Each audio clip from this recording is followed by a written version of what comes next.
Bien, acá los recibo con mucho frío en París, como estás diciendo, y sí, a ver, vieron que estuvimos hablando acerca del COVID hace unas semanas en Reino Unido, y parece que el resto de Europa siempre sigue al Reino Unido, ¿no?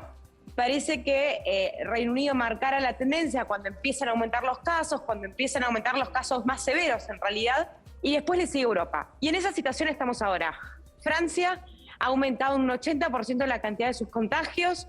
Es una situación que preocupa mucho, y de hecho se ha anunciado ya que si hay un margen muy poquitito todavía de tolerancia, pero que si se llega a ese margen, que probablemente se llegue la semana que viene o esta misma semana, van a comenzar las restricciones más severas. Diferente a, por ejemplo, el Reino Unido, que tomó una postura mucho más relajada. Ahí, Delfina, lo que nosotros estuvimos leyendo es que las propias autoridades francesas consideran que el rebrote, lo que los alarma es la contagiosidad, la virulencia y la velocidad con que subieron los casos, pese a que tienen buena parte de la población vacunada. Totalmente, justamente, Rolando, eso es lo que más preocupa en toda Europa.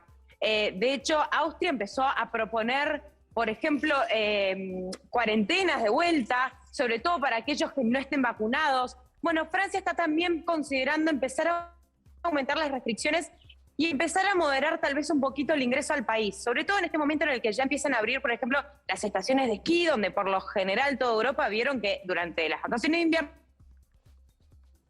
actividades de invierno, y ahí es donde también empieza a preocupar mucho, porque yo ahora les estoy hablando y hace de sensación térmica 0 grados, y eso es lo que en realidad también lo que nos termina llevando. Uno está en lugares cerrados, claro, compartiendo espacio con mucha gente, pero me parece que me gustaría comentarles, Rolando, que noté muchísima diferencia en el trato de la pandemia en Francia comparado con el Reino Unido. O sea que no hay un criterio. Lo siento todos los días. Es algo raro, Delphi, porque, a ver, los dividen, los países en Europa están divididos por un tren, es de acceso a veces diario, ir a un lugar, ir al otro. Hay muy distintos criterios entre lugares muy cercanos. Totalmente. A ver, ¿sabés qué es lo que yo siento acá? Que la gente le tiene respeto al COVID. Que la gente sabe que todavía estamos en una pandemia, no hemos terminado todavía esa fase, en comparación con el Reino Unido, que tal vez cuando uno anda caminando en calle, y ustedes hasta han visto imágenes que yo he mostrado, digo, la gente dijo, la gente ya no respeta el distanciamiento social, más allá de que sea obligatorio o no sea obligatorio, ¿no?